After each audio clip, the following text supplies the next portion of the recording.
नमस्कार. सखी सह्याद्री या कार्यक्रमात आपल्या सर्वांचं मनापासून स्वागत. आपण जसजशी भौतिक प्रगती करतो तसतसं आपल्या वस्तूंचा वापर करण्याचं प्रमाण देखील वाढत जातं आणि पर्यायाने आपण निर्माण केलेला कचरा हा देखील वाढत जातो. फक्त त्याचं प्रमाणच नाही पण त्याचे प्रकार देखील वाढत जातात. ग्रामीण भागापेक्षा शहरातला जो कचरा निर्माण होतो त्याची विल्हेवाट लावणं हे जगापुढे एक मोठं आव्हान आहे. कचऱ्यातून निर्माण होणारं बस वाढत चाललं आहे. व्यक्तिगत आणि कौटुंबिक पातळीवर याबद्दल एक जनजागरूकता निर्माण करणं खूप महत्त्वाचं आहे. कारण कचरा हा तिथूनच निर्माण होतो आणि त्याचं व्यवस्थापन देखील तिथूनच सुरुवात व्हायला हवी. आणि या अवजड कार्याचा भार आपल्या नाजूक खांद्यावरती उचलला आहे आजच्या आपल्या सखी कुमारी जुई पांढरी-पांडे यांनी. तर आजच्या आपल्या भागात आपण चर्चा करणार आहोत घनकचरा व्यवस्थापन या विषयावर आणि या क्षेत्रात कुमारी जुई पांढरी-पांडे यांच्या कामाबद्दल. जुई, आजच्या भागात तुमचं मनापासून स्वागत.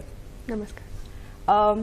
तुमच्याशी आत्ता बोलता बोलता मला एक मजा आठवली की माझ्या घराच्या बाजूला एक कुटुंब राहतं. तर त्या कुटुंबामध्ये साधारण तुमच्याच वयाची एक मुलगी आहे, एक 20-22 वर्षाची साधारण मुलगी आहे. तर सकाळी रोज कचरेवाला येतो घरासमोर, गाणी वाजवत येतो की कचरा टाका, गाडीवाला आया, घर से कचरा निकाल. तर एकदा तिची आई जरा कामात होती, पोळ्या करत होती. तर तिने सहज आपल्या मुलीला आवाज दिला आणि म्हणाली की अगं जाऊन थोडा कचरा टाकून ये. तर ती मुलगी म्हणाली, आई अगं मी कचरा वगैरे टाकणार नाही. म्हणजे तिला कचरा टाकायला देखील लाज वाटत होती की फक्त आपल्या घराचा कचरा, घराचं डस्टबिन बाहेर जायचं आहे, रस्त्यावरती त्या कचऱ्या पेटीत टाकायचं आहे. तर तिने स्पष्टपणे आपल्या आईला नकार दिला. साधारण तुमच्याच वयाची. तर तुम्ही इथे बसलं तर मला खरंच एक कौतुक वाटतं की तुम्ही पूर्ण आपला जो वेळ आहे ते पूर्ण या कार्याला म्हणजे घनकचरा व्यवस्थापन किंवा सॉलिड वेस्ट मॅनेजमेंट ह्याला पूर्ण तुम्ही समर्पित केलेलं आहे.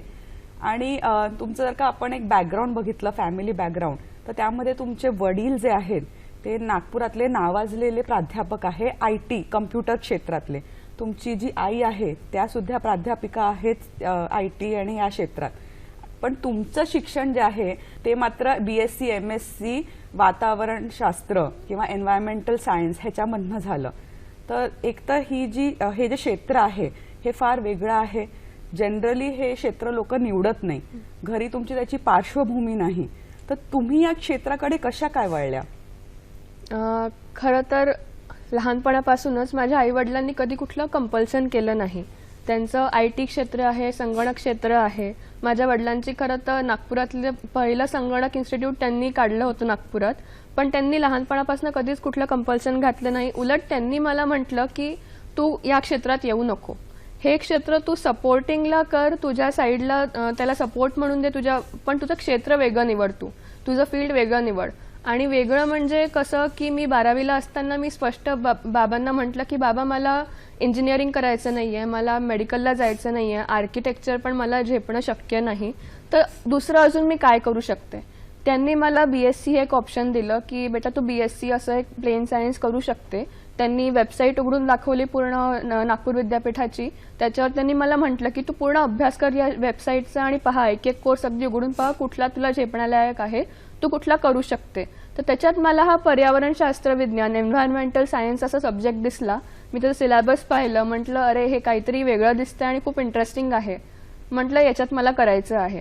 तर माझं मग BSc केमिस्ट्री, बॉटनी, एन्व्हायरमेंट अशा विषयांनी घेतलं. मग BSc संपेपर्यंत माझं क्लिअर झालं होतं की मला MSc म्हणजे पोस्ट ग्रॅज्युएशन पण याच विषयात पुढे करायचं आहे. मग MScला पण मी एन्व्हायरमेंटल सायन्सच ॲडमिशन घेतली. आणि त्याच्यात मग मला ॲक्च्युली माझ्या एका सरांनी सांगितलं होतं की कुठला पण एक असा विषय ठरवायचा की ज्याच्यावर आपण तासनतास बोलू शकलो पाहिजे किंवा दिवसेंदिवस बोलू शकलो पाहिजे. तर मला त्यातला तो असा कचरा असा विषय खूपच जवळचा वाटला की अरे वॉटर, वेस्ट वॉटर किंवा वायू प्रदूषण याच्यात सगळेच काम करतात, पण कोणी कचऱ्यावरती कधीच कोणी काम केलेलं नाहीये. तर म्हटलं आपण याच्यात काम करूया. पण तुम्ही आता म्हणजे ह्याच्यात एवढं मोठं काम केलं आहे की तुम्हाला सगळेजण आता एक कचरेवाली दीदी म्हणून असंच ओळखतात. म्हणजे आता आमच्या घरी माझा लहान मुलगा आहे, त्याला आम्ही सांगतो की जे साफसफाईवाले कामगार येतात त्यांना सुद्धा आपण सफाई कर्मचारी असं म्हणावं, कचरेवाला आला आहे असं नाही म्हणायचं. पण तुम्ही मात्र तो दिमाखानी तो टायटल तुम्ही स्वतः करता आपसूक करून घेतला आहे, कचरेवाली दीदी. बरोबर है ना. पण हे जे घनकचरा व्यवस्थापन किंवा घनकचरा काय याबद्दल आपण थोडीशी जागरूकता निर्माण करणं अजून आवश्यक आहे असं तुम्हाला वाटतं का? खूप गरज आहे या गोष्टी. आणि मग त्यासाठी सर्वात प्रथम मला असं वाटतं की आपण आपल्या प्रेक्षकांना सांगितलं पाहिजे की घनकचरा म्हणजे नेमकं काय आणि घनकचरा व्यवस्थापन म्हणजे नेमकं काय. बरं, तर सगळ्यात पहिले घनकचरा म्हणजे सॉलिड वेस्ट याला इंग्रजीत म्हणतात. आपल्या घरातनं किंवा आपल्या कॉलेजमधनं, ऑफिसेसमधनं किंवा कुठल्या संस्थांमधनं जो कचरा निघतो म्हणजे काय, एक तर जो घरांमधनं भाज्यांचे तुकडे नंतर फळांची सालं निघतात किंवा अगदी अंगणातला जो केर आपण काढतो, वाळलेली पानं झाली किंवा आपण पेपर पुष्कळदा फेकून देतो, प्लास्टिक फेकतो, खराब झालेलं कापड असेल, म्हणजे बेसिकली काय की आपल्या उपयोगाची जी वस्तू नाही आहे त्याला आपण कचरा समजतो आणि डस्टबिनमध्ये किंवा कचरा घरात जाऊन फेकून देतो, तो म्हणजे घनकचरा. आणि तुम्ही जे घनकचरा व्यवस्थापन म्हटलं तर घनकचरा व्यवस्थापनला सॉलिड वेस्ट मॅनेजमेंट असं म्हणतात. म्हणजे जो आपण हा कचरा डस्टबिनमध्ये फेकतो आहे त्याचं योग्य तऱ्हेने पूर्ण मॅनेज होणं किंवा त्याचं अगदी अंतिम टप्प्यापर्यंत पोहोचणं, या सगळ्याला व्यवस्थापन म्हणू. या व्यवस्थापनेत खरं तर काही कड्या आहेत, काही स्टेप्स आहेत. पहिलं म्हणजे की आपण जो कचरा फेकतोय म्हणजे आपण तो जनरेट करतोय, आपण उत्पादन करतोय कचरा, आपण तो कशात तरी टाकतो तर आपण डस्टबिनमध्ये कचरा घरात टाकतो, ते आपण स्टोअर करतो, तिकडे साठवतोय कचरा. मग कचऱ्याची गाडी येते, सफाईवाले येतात, आपल्याकडनं कचरा घेऊन जातात, ते झालं कलेक्शन. ते आपल्याकडनं घेऊन जातात आणि ते गाडीतनं वाहून एका ठिकाणी नेतात आणि तिकडे तो डंप करतात. म्हणजे ट्रान्सपोर्टेशन झालं आणि डंप जिकडे करतात तिकडे ते आपण त्याला डंप यार्ड म्हणतो. हा टप्पा आहे तो डम्पिंगचा असतो आणि त्याच्या पुढे जर त्या ठिकाणी कुठलं ट्रीटमेंट किंवा काही सुविधा असेल तर ते शेवटचं झालं ट्रीटमेंटचं. म्हणजे थोडक्यात सांगायचं झालं तर घनकचरा म्हणजे आपण दैनंदिन जीवनात ज्या गोष्टी वापरतो त्याच्यामधनं जो एक उर्वरित जी वस्तू असते ती जी निर्माण होते ती म्हणजे घनकचरा. बरोबर. आणि या घनकचऱ्याचे बरेच असे प्रकार आहेत, जसं तुम्ही जसं सांगितलं की जो किचन मधनं म्हणजे आपल्या ज्या स्वयंपाकघरामधनं जो एक कचरा निघतो तो एक कचरा आहे. बाकी जे आपण गोष्टी वापरतो, कारण की आता काय झालं, आपण इतके उपभोगवादी झालो आहोत की आपल्याकडे आणि इतक्या गोष्टी आपल्याला मार्केटमध्ये सहज उपलब्ध आहेत की आपण जातो, पैसे देतो आणि गोष्टी विकत घेतो. गोष्टी विकत घेताना आपण विचारही करत नाही बहुतेकदा की ही आम्हाला गरजेची आहे नाही आहे, आम्हाला आवडली आम्ही ती घेऊन येतो. त्यामुळे बरेचदा असं होतं की आपण ज्या गोष्टी आपल्याला नको आहेत त्या सुद्धा आपण घरी घेऊन येतो आणि नंतर त्या निरुपयोगी ठरतात. तर ह्या ज्या घनकचरा आहे आता आपण बघतोय की जे आपले ग्रामपंचायत आहे किंवा नगरपालिका आहे ही सतत आपल्याला सांगते आहे की तुम्ही जे कचऱ्याचं वर्गीकरण आहे किंवा विलगीकरण आहे हे निर्मिती स्थानापासूनच करा. पण ते एवढं सांगतात, पण बऱ्याच लोकांना मी स्वतः बघितलं आहे की जसं आता माझ्याच घरी जेव्हा माझ्याकडे काम करणारी जी मोलकरणी येते तिला मला सतत कटाक्षाने सांगत राहावं लागतं की हा ओला कचरा आहे, हा सुखा कचरा आहे. म्हणजे आता तिने जर का दुधाची पिशवी फोडली तर ती प्लास्टिक आहे, पण तिचं म्हणणं, ती मला विचारते ताई ह्याच्यामध्ये दूध आहे तर हा ओला कचरा झाला की हा सुखा कचरा झाला. तर लोकांमध्ये एक बघितलं जे थोडे जे शिक्षित आहे त्यांच्यामध्ये एक त्यांना माहिती आहे की ओला कचरा सुखा कचरा काय, पण त्यांच्यामध्ये एक आळशीपणा म्हणा किंवा त्याला जे काही म्हणता येईल त्यामुळे ते कोणी करत नाहीये, किंवा एक असाही वर्ग आहे ज्यांना माहितीच नाही आहे की कचऱ्याचं विलगीकरण किंवा वर्गीकरण कसं करायचं आहे. तर तुम्ही ह्याच्यावर एक सविस्तर थोडं सांगू शकता का की जे आपले कचरा आहे, जो घन कचरा आहे ते कोणत्या कोणत्या प्रकारामध्ये आपण त्याला करू शकतो आणि त्याचं वर्गीकरण त्याचं कसं करता येईल, कोणता कचरा कशात जाईल आहे, याबद्दल थोडं सांगू शकाल का? चालेल. तुम्ही सुरुवातीला म्हटलं की ग्रामपंचायत आणि आता आपल्या शहरांमध्ये पण हे सुरू झालं आहे जागरूकता की आपण आपला कचऱ्याचं वर्गीकरण करायला हवं, सेग्रिगेशन करायला हवं. तर ते सगळ्यात पहिले मी हे सांगेन आहे की कचऱ्याचे जे नियम बनले आहेत, municipal solid waste management rules 2016 जे नियम आहेत, नियमात हे अगदी पहिला पॉइंट लिहिलेला आहे की जो कचरा आहे, कचऱ्याचं योग्य वर्गीकरण हे त्या निर्मिती स्थळावरच झालं पाहिजे आणि जो कचरा निर्माण करतो आहे त्यांनीच ते वर्गीकरण करायला हवं. म्हणजे जे एक प्रश्न येतो की त्यांनी करणं अपेक्षित आहे, तर जे सफाईवाले आहेत त्यांनी करणं अपेक्षित नाही, आपणच आपल्या कचऱ्याचं वर्गीकरण करणं अपेक्षित आहे. तर वर्गीकरण कसं करायचं, तर 3 भागांमध्ये वर्गीकरण करायचं आहे, 3 टाईपमध्ये सेग्रिगेशन करायचं आहे. पहिला म्हणजे ओला कचरा, दुसरा म्हणजे सुखा कचरा आणि तिसरा म्हणजे डोमेस्टिक हजार्डस वेस्ट म्हणतात त्याला. म्हणजे सांगते एक एक करून की कशात काय काय असतं. ओल्या कचऱ्यात जसं मी मगाशी म्हटलं की आपल्या स्वयंपाकघरातून जो कचरा निघतो, फळांचे तुकडे झाले किंवा भाजी केल्यावरती जे उरतं, आपण निवडतो भाजी वगैरे, तर ते सगळं ओल्या कचऱ्यात जातं. शिवाय उरलेलं जे अन्न असतं, शिळं अन्न, नासलेलं अन्न, ते ओल्या कचऱ्यात येतं. आपण अंगण झाडल्यावरती जे वाळलेली पानं असतात किंवा काड्या वगैरे असतात, ते सगळं ओल्या कचऱ्यात येतं. ते वेगळं एका वेगळ्या डस्टबिनमध्ये वेगळ्या याच्यात ठेवायचं. दुसरं आहे सुखा कचरा. आता ओला कचरा बाजूला केल्यावरती जो सुखा कचरा असतो, तर त्याच्यात काय काय येतं, पेपर येतं, प्लास्टिक येतो किंवा कार्डबोर्डचे तुकडे येतात. आजकाल आपण पार्सल वगैरे मागवतो, ते जे सगळं पूर्ण पॅकेजिंग असतं ते सुक्या कचऱ्यात येतं.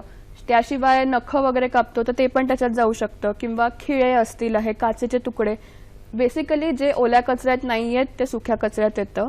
आणि जे तिसरा टाईप मी म्हटला की हजार्डस म्हणजे आपत्तीजनक किंवा हानिकारक ज्याला म्हणतो आपण, तर त्याच्यात काय येतं, तर जे डायपर्स आहे किंवा सॅनिटरी पॅड्स झाले किंवा एक्सपायर्ड मेडिसिन्स झाले, जे औषधं सिरप वगैरे असतात, एक्सपायर्ड असतात, ते सगळं त्याच्यात येतं. कापूस वगैरे जे आपण लागलं तर आपण त्याला, किंवा घरात जर कोणी डायबेटिक पेशंट असेल, ते जे सिरिंजेस किंवा इन्सुलिन वगैरे घेतात, ते सगळं या तिसऱ्या याच्यात वेगळं ठेवायचं असतं. तर नियमांप्रमाणे या 3 याच्यात आपण आपल्याचं वर्गीकरण करायला हवं. म्हणजे एक जे निळं डस्टबिन आहे, निळा कचरा पेटी, एक हिरवी कचरा पेटी आणि एक लाल, ह्याच्याकडे जी आहे ती लाल. हा एक खूप महत्वाचा तुम्ही पॉइंट सांगितला, कारण की लाल कचरा पेटीबद्दल फार लोकांना माहिती नाही आणि ह्याच्याबद्दल मला असं वाटतं जास्त जागरूकता पण निर्माण होत नाहीये. आपण बघतो की बहुतांश जे सॅनिटरी पॅड आहे किंवा जे डायपर आहे हे निळ्या डब्यातच टाकल्या जातात. तर जर का त्याच्यात टाकल्या गेले ह्या गोष्टी, तर ह्याचा काय अपाय आहे पुढे जाऊन? सगळ्यात पहिले तर जर तुम्ही तिसरं वेगळं डस्टबिन ठेवत नाहीये आणि जर तुम्ही त्या निळ्या डब्यातच सॅनिटरी नॅपकिन्स किंवा डायपर्स टाकता आहेत, तर आपण ते मोस्टली कसं रॅप करून वगैरे टाकतो. त्याच्यावरती एक लाल डॉट लावायचा किंवा क्रॉस करायचा लाल रंगाने. म्हणजे जे सफाईवाले असतात त्यांना कळतं की याच्यात काहीतरी हानिकारक गोष्ट आहे, हजार्डस गोष्ट आहे, ती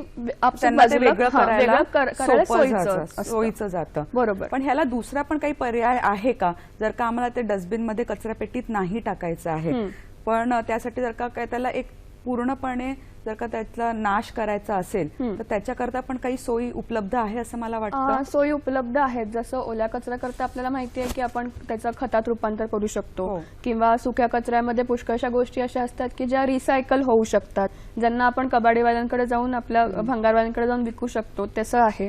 तर हा जो तिसरा प्रकार आहे, निर्मिती स्थळावरतीच एक छोटे एवढ्या साईजचे मशीन्स येतात, इन्सिनरेटर्स म्हणतात त्याला, भस्मीकरण यंत्र असं म्हणता येईल आहे. तर त्याच्यात ते जर टाकले तर त्याचं पूर्ण जळून जातं ते, आणि शेवटी फक्त जी राख निघते ती तेवढी निघेल, तेवढी ते मग कचऱ्यात टाकून. तर ह्याच्याकरता लोकांनी ते यंत्र लावलेले आहेत? काही काही ठिकाणी लागले, जसं काही गर्ल्स स्कूल असतील म्हणा किंवा महिला महाविद्यालय वगैरे आहेत, अशा ठिकाणी ते लागले आहे. काही काही सोसायटीजमध्ये पण लागले आहेत. हो. हे जे कचऱ्याचं आपण विलगीकरण बद्दल जे बोलतो आहे, ही चर्चा आपण अशीच पुढे सुरू ठेवू, पण एका छोट्याशा विश्रांतीनंतर.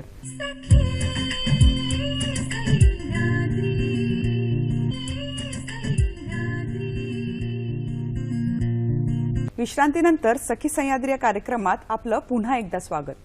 विश्रांतीवर जाण्याआधी आपण चर्चा करत होतो हानिकारक कचरा याबद्दल. आता आपली चर्चा आपण पुढे नेऊया. ओला कचरा आणि सुखा कचरा या विषयावरती आपण थोडंसं बोलू. तुम्ही आम्हाला सांगितलं की ओला कचऱ्यामध्ये काय जाईल, सुख्या कचऱ्यामध्ये नेमकं काय जाईल. पण मला असा एक प्रश्न विचारायचा वाटतो की आपण हा जो कचरा आहे, हा ओला कचरा असो किंवा सुका कचरा येतो, जेव्हा गाडीवाला आमच्या घरासमोर येतो आपण हा कचरा त्याला देतो आणि तुम्ही जसं सांगितलं की हा कचरा शेवट जाऊन डेपोमध्ये डंप केला जातो. तर आपण आपल्या घरातूनच असं काही करता येईल का की कमीत कमी कचरा हा आपल्या घराच्या बाहेर पडला पाहिजे किंवा कमीत कमी कचरा निर्माण व्हायला पाहिजे किंवा जो कचरा आपल्या घरात निर्माण होतो आहे त्याच्यावरती प्रक्रिया जी आहे ती आपण घरातच काही आपल्याला करता येईल का? नक्कीच करता येऊ शकतं. तुम्ही जे म्हटलं की घरातल्या घरात आपण काय करू शकतो, तर मी मगाशी सांगितल्याप्रमाणे आपल्या घरात जे 3 प्रकारे कचरा निघतो आहे त्यातला जो ओला कचरा आहे, जे ओला कचरा अशा प्रकारचा कचरा आहे की ज्याचं आपण खतात रूपांतर करू शकतो. घरच्या घरी एखाद्या छोट्याशा माठात आपण ते सगळं ओला कचरा जर टाकत गेलो तर त्याचं एक कालावधीनंतर एक 45 दिवसानंतर त्याचं खतात रूपांतर होऊ शकतं. जसं मी समज सांगायचं झालं डिस्क्राईब करून, तर माठ एखादा रिकामा माठ घेतला, त्याच्यात आपण खालती थोडी वाळलेली पानं टाकली, त्याच्यावरती हा रोजचा निघणारा ओला कचरा टाकत गेलो आपण, लेअर अगदी एक एक टाकत गेलो आणि त्याच्यात बाकी काही नाही, बस थोडं दही टाकायचं आहे किंवा थोडंसं ताक टाकायचं आहे त्याच्यामध्ये आणि 40 ते 45 दिवसात तुमचं एकदम सुंदर प्रकारचं खत सेंद्रिय खत घरच्या घरी तयार होऊ शकतं.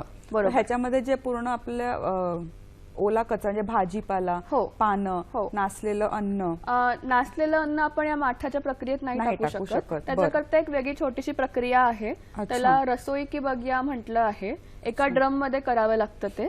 तर ती ड्रम वाली त्याच्यात पण काही लेयर्स टाकायचे असतात, त्याच्यात आपण नासलेलं अन्न वगैरे टाकू शकतो. नासलेलं अन्न जे आहे ते खताच्या मडक्यात नाही जाऊ शकत.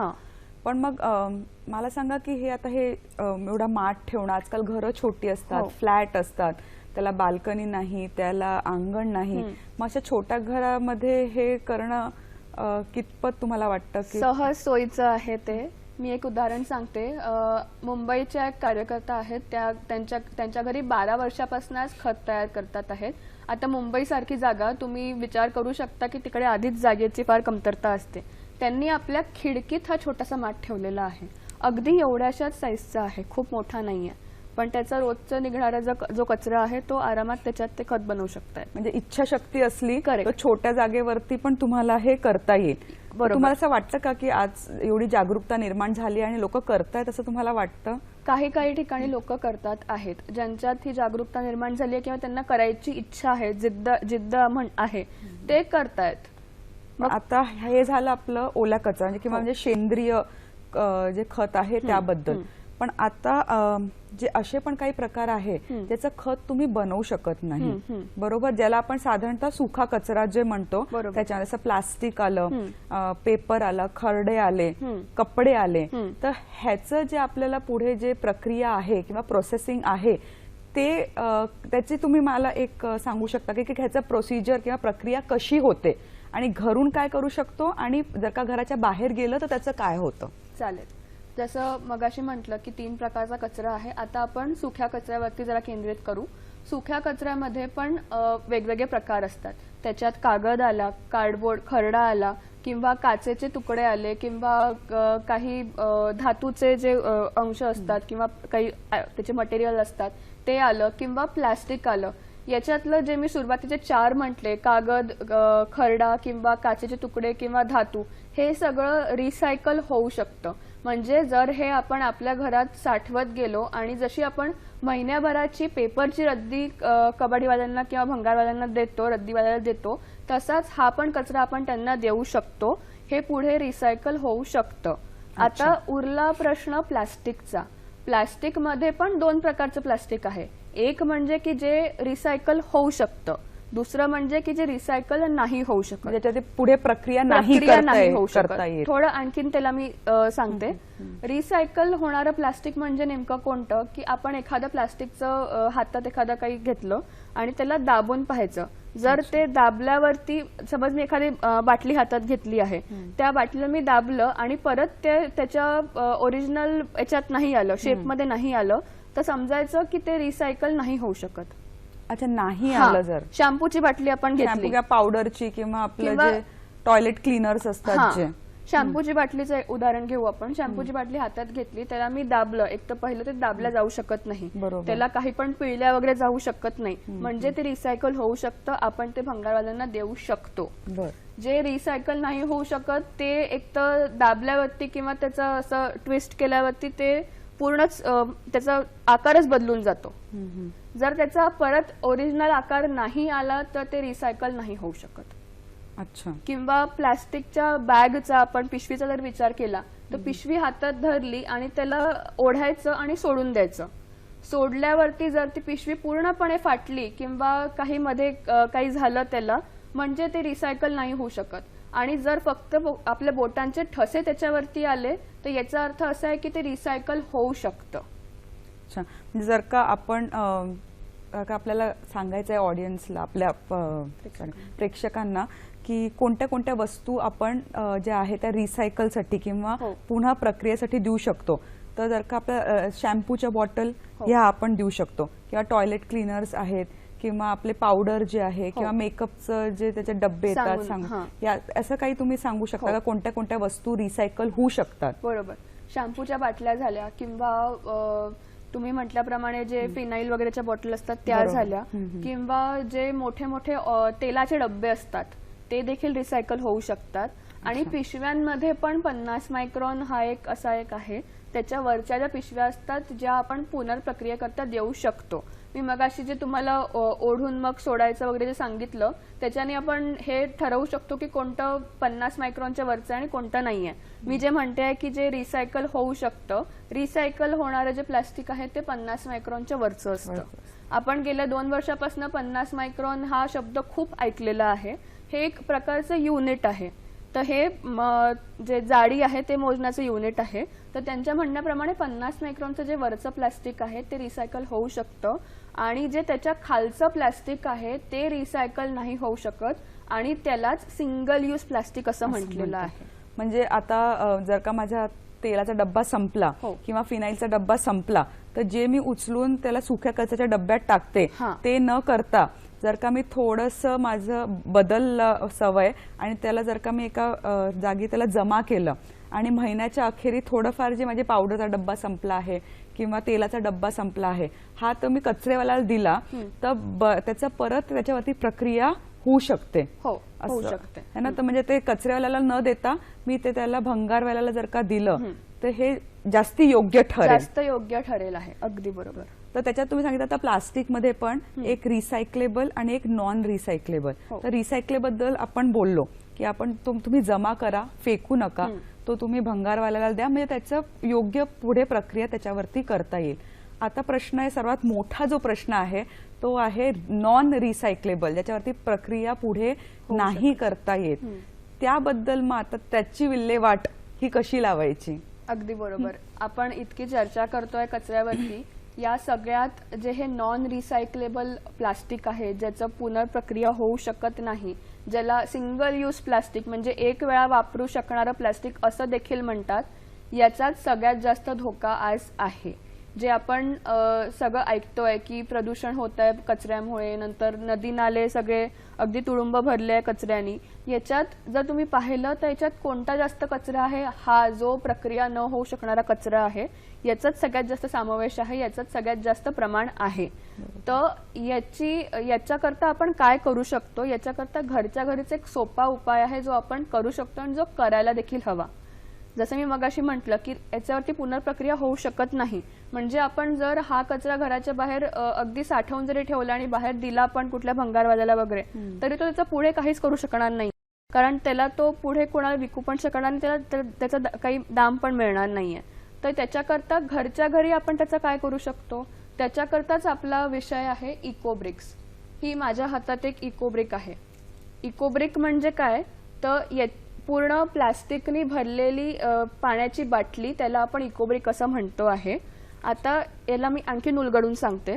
आपल्या घरात आपल्या घरात दर महिन्यात किराणा येतो, बरोबर. किराणा जो येतो तो कुठल्या ना कुठल्या प्रकारच्या रॅपरमध्ये पॅक केलेला असतो. आपण एक उदाहरण घेऊ, धने पावडर किंवा जिरे पावडर हे एका प्लास्टिकमध्ये पॅक करून आलेलं असतं. तर ते जे प्लास्टिक असतं ते जरी आपण जमा करून ठेवलं तरी त्याच्यावरती पुनर्प्रक्रिया होऊ शकत नाही किंवा होण्याचे चान्सेस कमी आहे किंवा त्याच्या सुविधा सगळीकडे उपलब्ध नसतात. तर असे पाकिटं झाले किंवा बिस्किटांचे रॅपर झाले, चिप्सचे रॅपर झाले, आजकाल आम्हा मुलांना सवय असते नूडल्स वगैरे खायची, त्याचे जे बरोबर. रॅपर्स असतात ते किंवा चॉकलेटचे रॅपर, हे सगळं जर आपण डस्टबिन मध्ये टाकलं, कचरा घरात टाकलं, तर याचं पुढे प्रदूषणच होणार हे नक्की आहे. दुसरं म्हणजे असं की आपल्या घरात दूध येतं, दुधाची जी पिशवी असते, आपण दुधाच्या पिशवीचं काय करतो की आपण कोपऱ्यातनं कापतो आणि आपण ते दुधाची पूर्ण सबंध पिशवी तर कुठे ना कुठे वापरात घेतोच, ती आपली सवय आहेच, घरात आपल्या आयांना सवय असते. पण तो जो कोपरा असतो ना, तो कोपरा जर एकदा गेला कचरा घरात तर त्याचं पुढे काहीही होऊ शकत नाही. म्हणजे हा एक जास्ती गहन असा प्रश्न आहे. तर ह्याच्यावरती आपण सविस्तर चर्चा करूया, पण एका छोट्याशा विश्रांतीनंतर.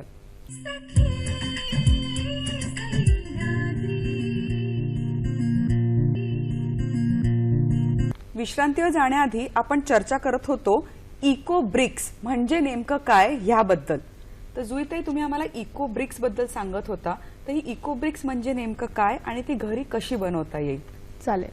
तर मी मगाशी ब्रेकवर जाण्याआधी मी सांगत होती दुधाच्या पिशवीबद्दल. बरोबर. दुधाच्या पिशवीचा जो कोपरा असतो तो जर आपण कापला आणि तो जर कचरा डब्यात पेटीत जर गेला तर त्याचं सगळ्यात जास्त प्रदूषण कसं होतं आहे ते मी सांगत होते. आपण एका दिवसाचं घेऊ, आपण ती दुधाची पिशवी कापली आणि तो कचरा फेकून दिला, तर असं 365 दिवसाचं आपण दुधाच्या पिशवीचा तो कॉर्नर कट करून टाकतो आहे. अगदी बरोबर.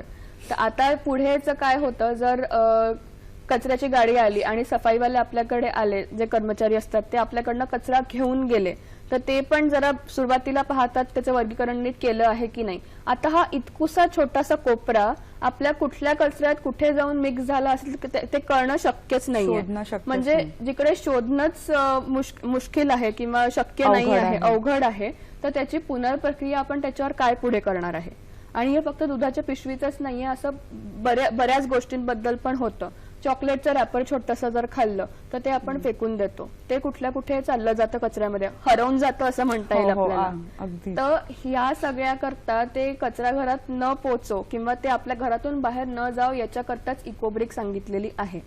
तर आता या इकोब्रिक मध्ये मी जसं मगाशी म्हटलं की सगळा जो नॉन रिसायकलेबल किंवा जो सिंगल यूज प्लास्टिक आहे ते तर टाकूच शकतो, शिवाय याच्यात जे कोपरे असतात ते देखील आपण याच्यात टाकू शकतो, किंवा औषधांचे रॅपर असतात, फॉईल वगैरे असतात, ज्याचं पुढे काही पुनर्प्रक्रिया होऊ शकत नाही, असं सगळं प्लास्टिक आपण याच्यात टाकू शकतो. अगदी स्ट्रॉ वगैरे देखील टाकू शकतो याच्यामध्ये आपण. तर ही इकोब्रिक जी आहे तुम्ही स्वतः घरी बनवलेली आहे? हो, ही जी इकोब्रिक आहे ही मी स्वतः माझ्या घरी बनवलेली आहे आणि याला बनवायला काही खूप कष्ट लागत नाही, अगदी सोपी आहे, सवयीचा भाग आहे अगदी. तर एखादी इकोब्रिक तुम्ही आमच्या प्रेक्षकांना बनवून दाखवू शकाल का? चालेल. इकोब्रिक बनवायला आपल्याला काही नाही, बस एक रिकामी बाटली हवी आणि काहीतरी एखादं काडीसारखं हवं, जेणेकरून आपण याच्यात नीट कचरा भरू शकू. आता याच्यात कोणतं प्लास्टिक आपल्याला टाकायचं आहे, ही माझ्या हातात एक रिकामी बॉटल आहे. बॉटलचा साईज काही असं अपेक्षित नाही आहे, तुम्ही छोटी 100 ml ची घेऊ शकता, 250 ml, अगदी 500 ml किंवा 1 लिटरची बाटली देखील घेऊ शकता. असं काही त्याच्यावर काही नियम नाहीये, फक्त एकच पाहायचंय की त्याचं झाकण नीट आहे की नाही, कारण इकोब्रिक बंद करायला झाकणच आपल्याला लागेल आहे. तर आता ही मी बॉटल इथे ठेवते आणि कुठलं पण रॅपिंग पेपर वगैरे जे असतं, हा साबण जे आपण कपडा धुवायला वापरतो त्याचं हे रॅपर आहे, तर हे रॅपर आपण याच्यात टाकू शकतो. किंवा फॉईल वगैरे जे असतात, फॉईल वगैरे देखील आपण याच्यात टाकू शकतो. फॉईलचंही पुढे काही प्रक्रिया काही होऊ शकत नाही.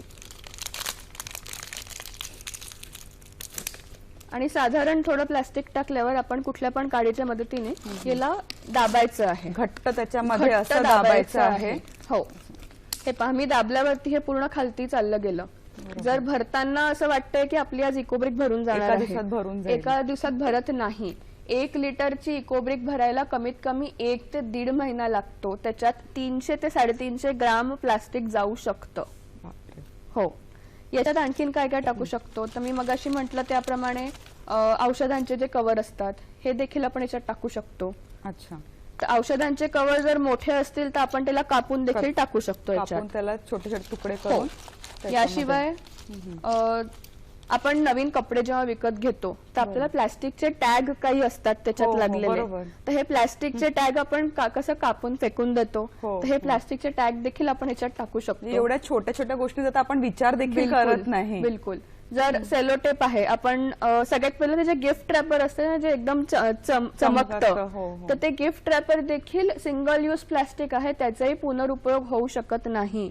तर असं गिफ्ट रॅपर देखील आपण याच्यात टाकू शकतो. हे पहा, याच्यात जर पाहिलं तर खालती मी हे गिफ्ट रॅपर टाकलेलं आहे, तर गिफ्ट रॅपरही टाकू शकतो. किंवा सेलो टेप जर आपण अगदी नीट काढली आहे तर सेलो टेप देखील आपण वेस्ट जे आहे त्याच्यात टाकू शकतो आपण. सेलो टेप किंवा ते तुम्ही दाखवलं कपड्याला जो टॅग असतो, हो. या विषयावरती किंवा त्या गोष्टीकडे तर आमचं लक्ष देखील कधी जात नाही. बरोबर. ते आपसूक म्हणजे अशी सवय झाली आहे की आपण सेलो टेप काढली किंवा तो टॅग काढला की डायरेक्ट तो कचऱ्याच्या पेटीमध्येच जातो. बरोबर. पण आता तुम्ही आम्हाला सांगितलं की त्याचं पुढे काहीही होऊ शकत नाही, फक्त प्रदूषण हा त्याचा एकच उपाय आहे. म्हणजे हे एकच होतं. फक्त म्हणजे प्रदूषण एवढंच होतं. हो. म्हणजे ही केवढी मोठी हानिकारक गोष्ट आहे आणि आम्ही त्याच्यामध्ये रोज त्याच्यामध्ये आम्ही पण त्याच्यात एक काही ना काही त्याच्यामध्ये आम्ही टाकत चाललो आहोत. हे आज मला त्याची खरंच खूप जाणीव झाली. तर हे इको ब्रिक असं मला सगळ्या आपले जे प्रेक्षक आहेत त्यांना असं एक आवाहन करावं असं वाटतं की तुम्ही ही जी प्रक्रिया आहे ही आपल्या घरात सगळ्यांनी सुरू करा. कारण की आता मी इथे बघितले आहे, तुम्ही जर का मला ती बॉटल दाखवू शकता, ती फार एक सोपी आहे. आपण सगळ्यांच्या घरामध्ये आपली ही बॉटल जी आहे, ही बाटली आहे पाण्याची, ही साधारणतः सगळ्यांच्या घरामध्ये असते. आपण कधी बाहेर जातो किंवा पाणी घेऊन नाही जात तर ही बॉटल आपल्याकडे असते साधारण. ती कचरापेटीत न टाकता घरी आपल्या किचनमध्ये पण जर का स्वयंपाकघरात आपण ठेवली आणि एक नियम म्हणून जर का आपण थोडा कटाक्षाने पाळलं की जर का आता मी सकाळी पिशवी कापते आहे तर ते टोक मला हे तिथेच ठेवायचं आहे आणि हा कचरा आहे पण काही घाण नाही, काही नाही, स्वच्छ आहे. तेच मला सांगायचं होतं की आपण या इकोब्रिक मध्ये जे हे प्लास्टिक टाकतो आहे, एक खबरदारी घ्यायची आहे की हे प्लास्टिक साफ असलं पाहिजे. जर थोडं खराब असेल तर आपण जरा त्याला साफ करून घ्यायचं किंवा पाण्याखाली थोडंसं धुवून घ्यायचं, वाळवायचं. साफ आणि वाळलेलं प्लास्टिक असलं पाहिजे, कारण आपण हे प्लास्टिक याच्यात दाबून भरतो आहे. जी बाटली वापरणार आहे त्यात देखील पाणी नको, ते देखील साफ असलं पाहिजे. कारण आपण एकदा याच्यात प्लास्टिक जर टाकलं तर याच्यातनं काढणं शक्यच नाही, म्हणजे शक्यच नाही म्हणेन मी, कारण आपण त्याला प्रॉपर ते दाबून वगैरे भरतो आहे. हे खूप सोपं करण्यालायक आहे. मी म्हटल्याप्रमाणे फक्त 3 गोष्टी लागतात. एक रिकामी बाटली लागते, प्लास्टिकचा कचरा लागतो आणि एक काडी लागते. तर आता माझ्याकडे हा जुना ब्रश होता, बरोबर, हा जुना ब्रश होता तर मी तोच वापरला. आपण घरातलं लाटणं वगैरे वापरू शकतो किंवा स्क्रू ड्रायव्हर असेल तो देखील आपण वापरू शकतो. झाडाची काडी पण तोडू, काहीच नसलं हा तर ते देखील करू शकतो. तर एकच आहे की आपलं प्लास्टिक साफ असलं पाहिजे आणि दुसरं म्हणजे आपल्याला दाबून भरायचं आहे, अगदी खच्चून दाबून त्याला भरायचं आहे. जेव्हा दाबून भरू तेव्हाच ती इतकी अशी कडक अशी वीट बनेल आहे, ज्याला इकोब्रिक असं म्हटलं आहे. आता पुढचा प्रश्न येऊ शकतो की ही इकोब्रिक झाली आहे ही कशी ओळखायची. अच्छा, पूर्ण झाली आहे, अजून कचरा किंवा प्लास्टिक जाऊ नाही शकत. बरोबर. तर आता ही जी माझ्या हातात बनलेली पूर्ण इकोब्रिक आहे याला मी दाबून पाहते किंवा याला मी अगदी पिळून वगैरे पाहते, तर याचं काहीही होत नाहीये. अगदी असं सॉलिड असं पूर्ण एखाद्या विटेसारखं बनलं आहे, कडक बनलं आहे. आपण पायाखाली त्याला ठेवून चिरडून जरी पाहायचा प्रयत्न केला तरी त्याचा आकार बदलणार नाही किंवा इतकुसं पण इकडे तिकडे जाणार नाही. हे जेव्हा पूर्ण पॅक बनून जातं त्यालाच आपण इकोब्रिक असं म्हणतो. आणि मगाशी म्हटल्याप्रमाणे जे झाकण आहे ते खूप महत्वाचं आहे. झाकणाने हे पूर्ण पॅक होऊन जाते ही इकोब्रिक. त्यामुळे पूर्ण सबंध बाटलीच आपल्या याच्यात कामात येते. आता जे कुंभमेळा सुरू आहे त्याच्यामध्ये पण हे इकोब्रिक बनवण्याचं प्रक्रिया सुरुवात केली आहे ना. त्यांनी त्याला काहीतरी एक वेगळं नाव पण दिलं आहे, ते कोणतं? आता जे हरिद्वारला होणारं महाकुंभ आहे तर त्याच्यात पण त्यांना काय सांगितलं आहे की जे पण यात्री येणार आहेत तर त्यांना तिकडे एक तर सगळ्यात पहिले कापडी पिशवी देण्यात येणार आहे की तुम्ही आतमध्ये फिरताना प्रवास करताना कुठेही प्लास्टिकची पिशवी घ्यायची नाहीये, आम्ही तुम्हाला कापडी पिशवी देतोय. तर अगदी एंट्रन्सलाच सुरुवातीला असताना एक कापडी पिशवी देण्यात येणार आहे आणि एक प्लास्टिकची बाटली पण देण्यात येणार आहे की आतमध्ये गेल्यावर कुठे पण जर तुम्ही प्लास्टिकचा वापर केला ते प्लास्टिक जमिनीवर न टाकता तुम्ही या बाटलीत टाका आणि इकोब्रिक बनवा आणि जाताना तीच इकोब्रिक आम्हाला वापस करून द्या. तर या इकोब्रिकला अगदी छान असं नाव दिलं गेलंय तिकडे कुंभमेळा करतात, ते म्हणजे पुण्यशिला. अरे वा, कारण आपण पुण्याचं काम करतो आहे. बरोबर. आपण हे प्लास्टिक जमिनीवर जाऊ देत नाहीये किंवा कुठल्या पाण्यात जाऊ देत नाहीये, किंबहुना जर घरी केली तर आपण हे प्लास्टिक कचऱ्या घरात पण जाऊ देत नाहीये, तर आपण नक्कीच एक पुण्याचं काम करतोय ना. बरोबर. कारण आपल्याला माहितीये की जर जमिनीवरती गेलं तर भूमी प्रदूषण होतं, अगदी पाण्यात गेलं तर पाण्यात जे राहणारे प्राणी आहेत त्यांना देखील याची देखील हानी त्रास होते. होतो. तर हे बरोबर. जर थांबवायचं असेल त्याची सुरुवात घरापासूनच करायला हवी. आणि आपण ही चर्चा अशीच सुरू ठेवू, पण एका छोट्याशा विश्रांतीनंतर.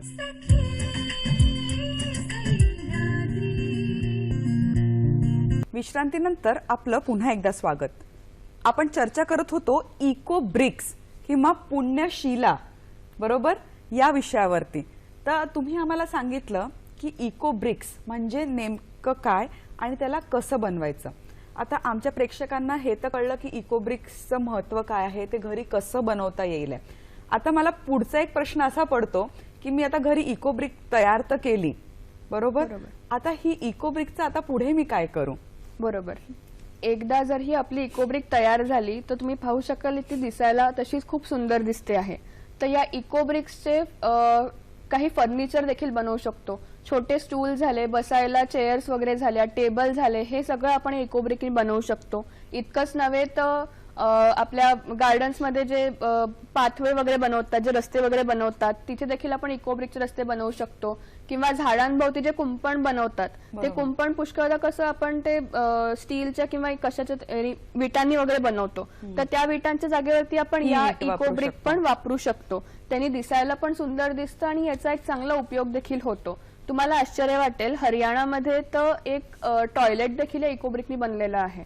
टॉयलेटच्या भिंती ज्या आहेत त्या देखील बनले आहेत. कच्चं कन्स्ट्रक्शन जे आहे ते आपण इकोब्रिकनी करू शकतो. एक देहरादूनला एक शाळा आहे, त्यांनी आपल्या शाळेच्या पूर्ण परिसरात सगळे खेळणे किंवा जे पाथवे आहे किंवा जे ट्री गार्ड्स आहे सगळं त्यांनी इकोब्रिकनी बनवलेलं आहे. आता असं मी घरी जर का इकोब्रिक बनवते आहे तर माझ्याकडे 1 महिन्याला साधारण 1 इकोब्रिक बनेल. बरोबर. तर मी म्हणजे मला जर का त्याचा स्वतःला काही उपयोग करायचा असेल तर मला खूप इकोब्रिक्स जमा करावे लागतील. बरोबर. पण जर का माझा एवढा वेळ नाहीये किंवा इकोब्रिक बनवण्यापुरतीच माझी आवड आहे तर पुढे मग मी ही इकोब्रिक कोणाला किंवा कुठे देऊ शकते का जिथे त्याचा वापर होता येईल. देऊ शकतो. खरं तर हा इकोब्रिक जो विषय आहे हा पर्यावरण संरक्षण गतिविधीने चालू केलेला विषय आहे. पर्यावरण संरक्षण गतिविधी. आणि ही पूर्ण भारतभर गतिविधीचं कार्य सुरू आहे. जर तुम्ही मुंबईला आहात किंवा चंद्रपूर किंवा कुठल्या गावातही असाल तर तिकडे प्रत्येक ठिकाणी इकोब्रिक संकलन केंद्र कुठे ना कुठे सुरू असेल आहे. पुण्यात देखील सुरू आहे किंवा अगदी लखनौ किंवा कानपूर सगळीकडे सुरू आहे.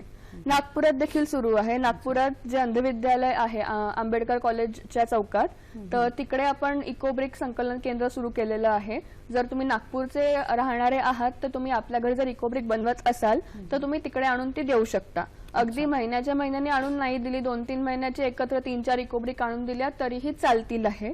आणि समोर जाऊन मी असं म्हणेन की जर तुम्हाला इकोब्रिक बनवली तुम्ही आणि तुम्हाला नेऊन द्यायला देखील वेळ नाही किंवा तुमच्या शहरात किंवा गावात इकोब्रिक संकलन कुठे होत नाही तर मी सांगेन की ही इकोब्रिक बनल्यावर तुम्ही कचरा घरात देखील टाकू शकता.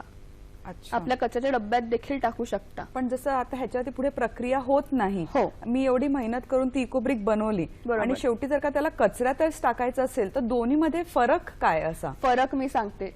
सुरुवातीला जे मी प्रक्रिया पूर्ण सांगितली की आपण अगदी त्याचं वर्गीकरण करतो आणि त्याला असं या डब्यात हे या डब्यात ते टाकतो, तरी पण जे कोपरे वगैरे असतात ते कुठे ना कुठे मिक्स होऊन जातात. आता आपण जर इकोब्रिक घरी बनवायला सुरुवात केली तर इकोब्रिक मध्ये आपण सगळंच प्लास्टिक टाकतोय जे रिसायकल नाही होऊ शकत. म्हणजे जे सफाईवाले येतात आपल्याकडे, जे कर्मचारी गाडी येतात आहेत, तर ते जेव्हा आपलं कचरा उचलतील आणि ते जेव्हा ते सेग्रिगेट करायला हात घालतील आहे त्यांना एका हातात पूर्ण एका बाटलीत पूर्ण प्लास्टिक मिळेल आहे. नॉन रिसायकलेबल प्लास्टिक आहे, प्रक्रिया होऊ शकत नाही, ते एकत्र त्यांना एका हातात एका बाटलीत पूर्ण मिळेल आहे, जे त्यांना शोधावं लागणार नाही. त्यांना कळेल की याच्यात पूर्ण प्लास्टिकच ठेवलंय, ती अशीची अशी बाटली बाजूला ठेवतील आहे. आम्ही तर नेहमीच म्हणतोय, मी मगाशी सांगितलं की 1 लिटरच्या बाटलीमध्ये 300 ते 350 ग्राम प्लास्टिक जाऊ शकतं. आपण त्याला उलट्या अर्थाने घेऊ की एका बाटलीत जे येणारं 300-350 ग्राम प्लास्टिक आहे ते आपण भूमी प्रदूषण किंवा जल प्रदूषण होण्यापासून वाचवतो आहे. जे प्लास्टिक जर आज जमिनीवरती गेलं किंवा पाण्यामध्ये गेलं तर ते जे प्रमाणात प्रदूषण करू शकतं ते सगळं आपण वाचवतो आहोत. म्हणजे जर का एखादं रिसायकलेबल प्लास्टिक नॉन रिसायकलेबल प्लास्टिकचं जर का अयोग्य व्यवस्थापन झालं तर त्याचा जो परिणाम आहे तो म्हणजे फक्त प्रदूषण आणि ते देखील मी मगाशी म्हटल्याप्रमाणे या 1 लिटरच्या बाटलीत जे प्लास्टिक येतं ना ते 100 स्क्वेअर फूट जमीन प्रदूषित करू शकतं. अरे बाप, तितकं प्लास्टिक आपण याच्यात अगदी खच्चून भरून पूर्ण ही वीट तयार करतोय. म्हणजे हे जर का कचऱ्यात गेलं तर ह्याच्यातून प्रदूषण आणि शेवटी मग ते डम्प यार्ड मध्ये जाऊन किंवा ते एखाद्या प्राण्याच्या पोटात किंवा प्रदूषण किंवा एखाद्या जलवाहिनीत असंच जाणार आहे. त्यापेक्षा जर का आपण त्याची इकोब्रिक बनवली बरोबर आणि त्याला एकाच ठिकाणी जर का जमा केलं तर त्याचा पुढे उपयोग, ज्याचा नाही उपयोग होईल अशी जी वस्तू आहे त्याला आपल्याला उपयोगात आणता येईल. पण या इकोब्रिकची जी ही संकल्पना आहे ही फार अशी अजून प्रचलित झालेली नाहीये आणि त्याच्यासाठी तुम्ही खूप काम करता आहात की ही जी संकल्पना ही जास्तीत जास्त लोकांपर्यंत पोचली पाहिजे. तर तुम्ही ह्याच्याकरता काय काय कार्य करत आहात की म्हणजे कसे तुम्ही या लोकांपर्यंत इकोब्रिक्सची संकल्पना कशी पोहोचवता आहात? जसं तुम्ही म्हटलं की आज समाजात 2 प्रकारचे वर्ग आहेत. एक म्हणजे ज्यांना जाणवतंय की आपण काहीतरी करायला हवं हे प्रदूषण थांबवण्याकरता, पण त्यांच्याकडे सोयी उपलब्ध नाहीये किंवा काय करायचं त्यांना कळत नाही. तर त्यांना आम्ही सांगतो की ही इकोब्रिक बनवायला सुरुवात करा. ही सगळ्यात सोपी गोष्ट आहे, ही घरच्या घरी आपण करू शकतो. तर ते अगदी त्यांना पटतं, कारण काहीच लागत नाही. आपण मगाशी पाहिलं अगदी 3 गोष्टी लागतात, बाकी काही नाही.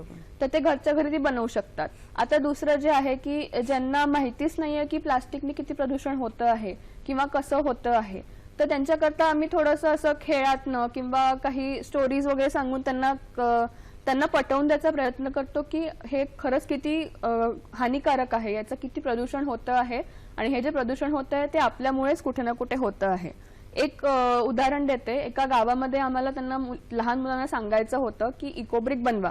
आता त्यांना जर सांगितलं असतं की ही बॉटल घ्या आणि हे प्लास्टिक घ्या आणि इकोब्रिक बनवा, तर त्यांना ते म्हणजे ते कळलंच नसतं की हे का बरं बनवतोय, काय करतोय. त्यांना आम्ही एक छोटीशी ना एक कहाणी सांगितली, स्टोरी सांगितली. त्यांना आम्ही असं सांगितलं की रोज तुमच्या घरी एक राक्षस येतो. तर सगळ्यात पहिले राक्षस म्हटल्यावर ते पण जरा प्रश्नात पडतात की घरी कोणता राक्षस येतो, मीच तर एकटा राक्षस असतो घरात, अजून कोणता राक्षस येतो. तर मग ते विचारात पडतात. म्हटलं तुम्ही बिस्किटं खाता, चॉकलेट खाता किंवा आई काही खायला आणते किंवा घरी किराणा आणते, तर ते ज्याच्यात येतं ना, ते जे प्लास्टिक असतं ना, ते राक्षस आहे.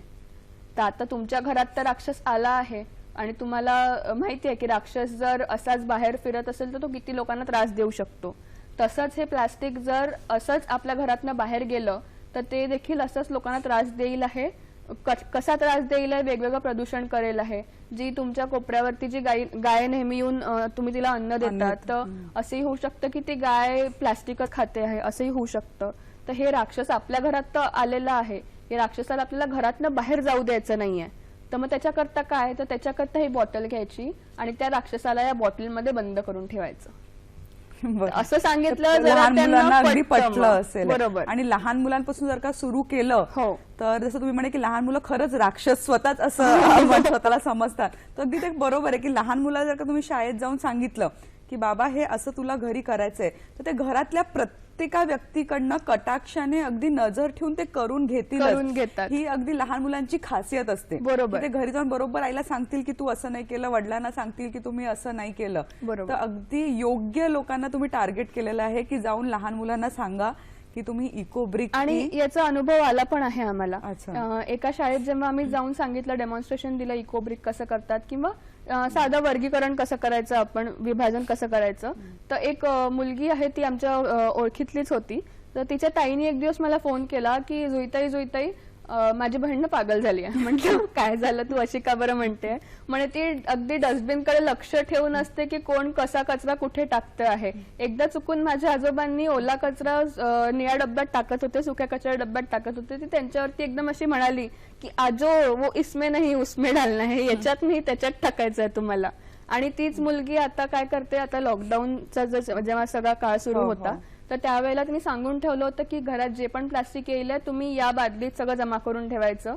रोजचा सकाळची दिनचर्या झाली, जेवण झालं की दुपारी सगळं प्लास्टिक घेऊन बसायची, कात्री घेऊन बसायची, एखादी छडी घ्यायची आणि आरामात इकोब्रिक बनवत बसायची.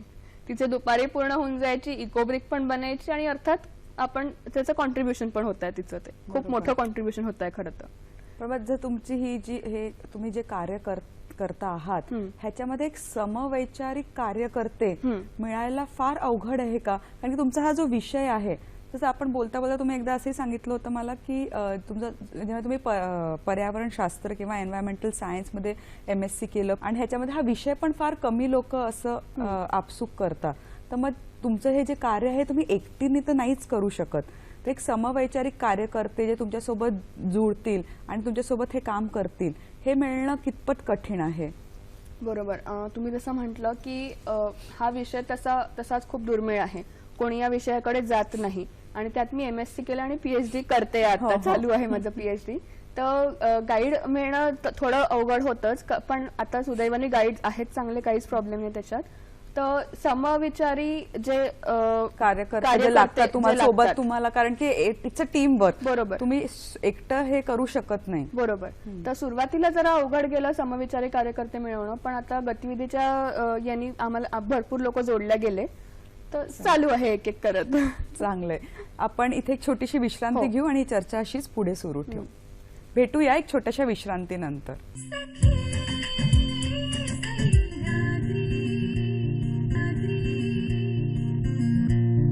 विश्रांतीनंतर आपलं पुन्हा एकदा स्वागत. विश्रांतीला जाण्याआधी आपण म्हणत होतो की तुम्हाला या तुमच्या कार्यासाठी समवैचारिक असे कार्यकर्ते मिळत आहेत, ही खरंच एक आनंदाची गोष्ट आहे. पण ह्या विषयाबद्दल मला असं वाटतं की अजून एक जनजागरण निर्माण करणं अजून आवश्यक आहे असं तुम्हाला वाटतं का? की जेवढी जनजागृती व्हायला हवी तेवढी अजून झालेली नाही आहे? जेवढी व्हायला हवी तेवढी नक्कीच झालेली नाहीये, ही तर आता फक्त सुरुवात आहे.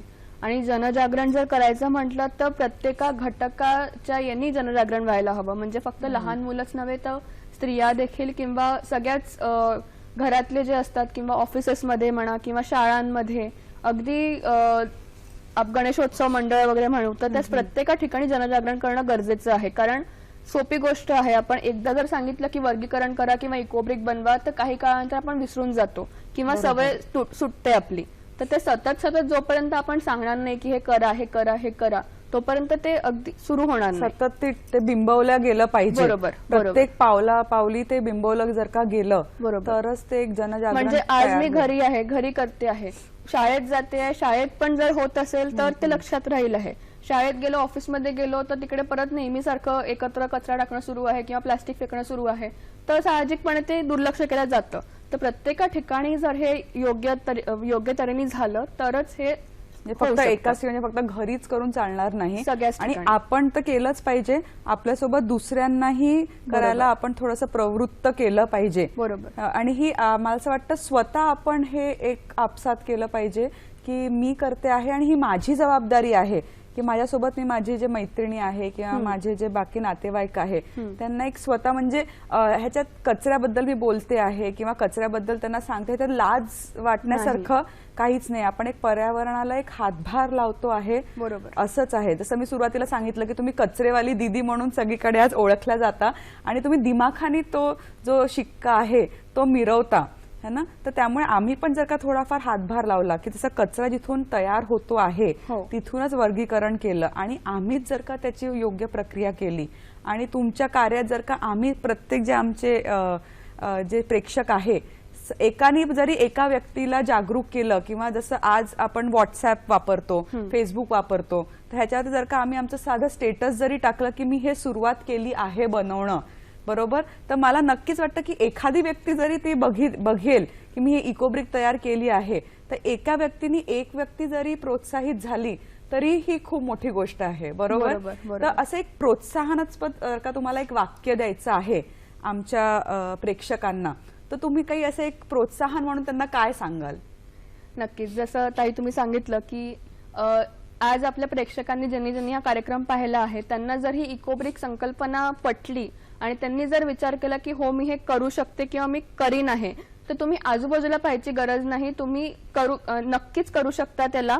आणि मी तर नेहमीच जे म्हणते की क्यों सोचे हम इसकी बारी उसकी बारी, हमारा देश हम सबकी जिम्मेदारी, आओ दिखाए समझदारी, स्वच्छ भारत अभियान मांगे मेरी आपकी हम सबकी भागीदारी. तुम्ही आमच्या कार्यक्रमात आला त्याकरता खूप खूप धन्यवाद.